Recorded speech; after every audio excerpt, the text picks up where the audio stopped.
కాబట్టి పున్నం రోజు ఇంకా ఆదివాసులకు పవిత్రమైన రోజు.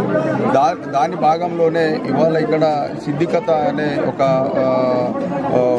జంగుబాయి ప్రాంతంలో ఉన్నది. ఈ ప్రాంతంలో ఆదివాసులు ఎవరైతే స్నానం చేస్తారో పున్నం రోజు స్నానం చేస్తే వీళ్ళందరికీ కూడా పవిత్రంగా అవుతారు. కాబట్టి గతంలో జంగుబాయి ఇక్కడ ఈ ప్రాంతంలో స్నానం చేస్తూ ఈ ప్రాంతంలోనే శంకరుణ్ణి పూజ చేస్తుండే కాబట్టి దాని వలన దేవుడు ఆనాడు ఏదైతే ఇక్కడ స్నానాలు చేసి పూజ చేస్తుండే అదే రకంగా ఈ రోజు కూడా ఆదివాసులు ఎవరైతే ఈ ప్రాంతంలో స్నానం చేస్తారో వాళ్ళు పవిత్రంగా అవుతారన్న ఉద్దేశంతో ఆదివాసులందరూ కూడా అధిక సంఖ్యలో వచ్చి పున్నం రోజు స్నానాలు చేయడం జరుగుతుంది.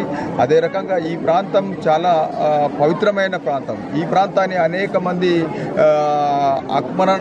ఆక్రమించడానికి ప్రయత్నం చేయడం జరిగింది. కానీ ఆదివాసులు అనేక ఉద్యమాల వలన దీన్ని వదిలేయడం జరిగింది. ముఖ్యంగా ఈ ప్రాంతాన్ని ఈ సిమెంట్ ఫ్యాక్టరీ కూడా వేయడానికి ఆనాడు ప్రయత్నం చేయడం జరిగింది. అంటే వాస్తవంగా ఆదివాసులు ఎప్పుడన్నా అడవి ప్రాంతాన్ని అంటే అడవి ప్రాంతంలో ఉన్న